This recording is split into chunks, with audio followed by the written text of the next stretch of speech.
Yellowstone Season 5 Part 2 is coming, so we should finally get answers to all of our burning questions following Part 1. Wait, what even happened in Part 1? For me, that was like 2 years and 2 hairstyles ago. Why was John Dutton being impeached? Is he gonna approve of Beth's plans to kill Jamie? Will he even be in the second half of the show? Hey, it's Billy Dukes, and here's what you need to know about Yellowstone Season 5, Part 1, getting you ready for the debut of the season's second half on November 10th. Despite what you've heard, it's not certain that John Dutton won't make an appearance the rest of the way. I'll start right there. Subscribers know we get right to the point. Earlier this year, Kevin Costner announced that he'd be leaving Yellowstone and wouldn't be involved in the second half of Season 5. But it's not clear if Costner shot any scenes during the filming of Part 1 that will be included in the second half, or if we're just going to get an off-screen exit for the character. I'm personally pulling for the former.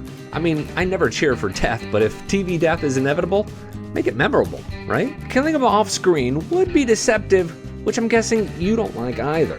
If that's the case, you're going to love Aura, the sponsor of this video, who we'll talk about later because I know you came here to learn about the Yellowstone news first. Important time codes in the description section below. If you recall, Part 1 of Season 5 began with John Dutton reluctantly being sworn in as governor of Montana.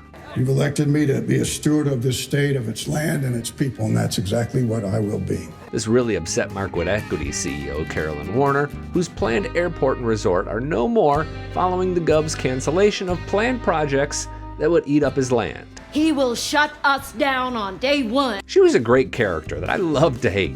Really sad to see her go. To go back a few seasons, the whole reason that John ran for governor was to save the family land from the airport. Make no mistake, I love Montana, but I'm doing this for our ranch. Quickly, all this kind of took a back seat because of what happened to Monica. That baby that we learned about to end Season 4 is coming, and Kayce is out of town, so she loads Tate into the car and rushes herself to the hospital, but crashes into a moose and loses the baby that we later find out was named John. It's all really hard to watch. After quite a bit of grieving and turmoil, Monica buries the little boy on the family ranch in accordance with her Native American heritage. This produces what I believe is an all-time top 10 Yellowstone scene between John and Monica. I link to the rest of that list below. That boy lived a perfect life, Monica. We're the only ones who know it was brief. All they knew was you. And that was kind of it for Kayce and Monica for the season. Although at the very end, they agree to watch over the ranch as all the ranch hands head down to Texas for reasons that we'll get to in a moment. Early on, John appointed his daughter Beth to be his chief of staff, and she immediately sets to work going after Jamie. The dude tried to warn John that his executive order revoking building rights would mean war. It ends up being a very different kind of war. Jamie meets with the sexy Sarah Atwood at a bar, and the two promptly hook up in a bathroom. And Beth's listening to all of it. Sarah is, of course, attempting to persuade Jamie to grandfather in an exemption for equities to still build their airport, and she really knows how to be persuasive. Secretly, Beth takes a picture of Sarah's driver's license and realizes it's fake. She's not who she says she is, but if you thought that was gonna lead somewhere, well, it hasn't yet. Summer, let's you and I take a walk. That's because Beth gets sidetracked by a feud with Summer, who is now out of prison. I gotta be honest here, the fight was nuts, but it all took way too much time for a show that, as it turns out, has nothing but precious time. I'm also not convinced that the Beth v. Summer fight is gonna lead to anything. What do you think? Comment below or tell me who you think will win this Beth versus Jamie battle. That has to be what Part 2 focuses on, but there is one glaring detail that everyone forgot that could take this show in a whole different direction. That and why Rip and the boys all left the Yellowstone Ranch in the first place in just a moment. But first, a telling flashback where young Rip gets into a fight with Rowdy, a guy who was attempting to get into Beth's pants. Rowdy was frankly an ass, so Rip beats him up real good and he eventually dies. Of course, he goes to John for help, and John agrees to help him cover it up, train station, in exchange for Rip devoting his life to John's ranch. Now, there's a thing I could do, but if I do it, you don't have to leave this place. You'll be part of this ranch until the day you die. I love young Rip scenes. You get a real sense of his loyalty and commitment to John and the ranch, and this is why I think he'd be an amazing lead for Season 6 of Yellowstone. That's right, I did say Season 6, which is pretty mind-blowing because the show promised we'd be done after just 5 seasons. This new information is very reliable, and I'm sorry, I gotta get this. This spammer has been blowing me up for like an hour. Hello? Hello, this is Sarah from American Debt Relief about your back taxes. Please press 9 to hear. Ugh. Do you get these too? My gosh. Scammers. People trying to steal my money. I actually feel a little bit like John Dutton protecting his Yellowstone. I mean, my 1,500 square foot home is my legacy and no one's gonna take it from me. Especially now that I've signed up with Aura, the sponsor of today's video and a leader in identity theft solutions. But that really minimizes what they do.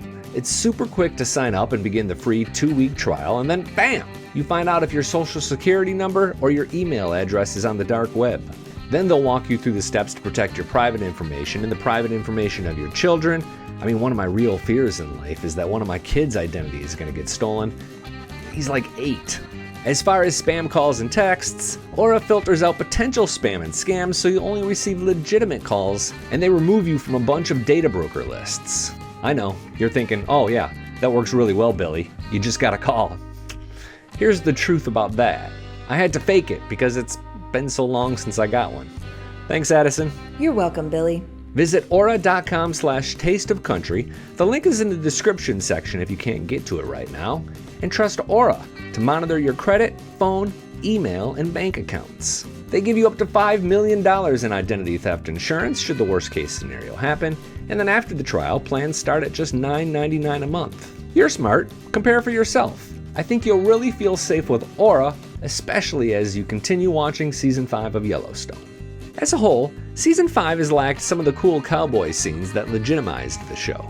We spent a lot of time on the drama, and some of it was legal. For example, John used his power as governor to place his land under a national park protection. That really ticked off Jamie. He's still livid that he was kept out of the loop. He feels blindsided by it all. God damn it! Sexy Sarah says they're bringing a lawsuit against the state in response. She also convinces Jamie that it's time to remove John from office and to put Jamie in as governor, which makes sense because she knows he's her little puppet. It all leads to what I think is the most important scene of Season 5 so far, as Jamie is preparing to deliver a speech to the state assembly calling for his father's impeachment. Beth arrives and finds out about his call for impeachment. She then threatens to reveal the truth about Jamie burying his biological father's body, who, if you remember, Jamie killed at Beth's direction. You will resign, or I am printing photos for the sheriff. Jamie is pretty unfazed by this threat, and he lets her know that there's a pretty long tradition of the Duttons dumping bodies in a place known as the train station. How many bodies has your father put in the same spot? Wait, did you even know? Beth is stunned by this news. She legit didn't know about the train station, which really ruins her plan. Figuring that she underestimated Jamie, she suggests to her father that perhaps he needs to be taken to the train station himself. If there is a place our enemies go and nobody ever knows they went, then I think that's the place for Jamie. The thing is, we never really hear John's response. The camera kind of backs away before he says anything. I think that's going to be really critical to what's to come.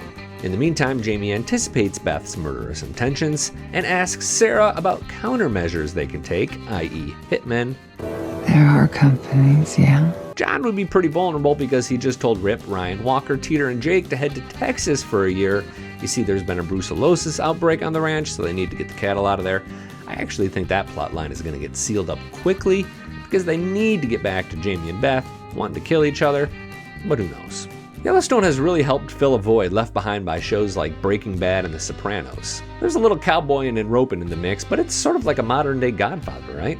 Important links below, including a link to the latest episode of the Dutton Rules Yellowstone podcast. I'm Billy Dukes for Taste of Country. Thanks for watching, and thanks for subscribing.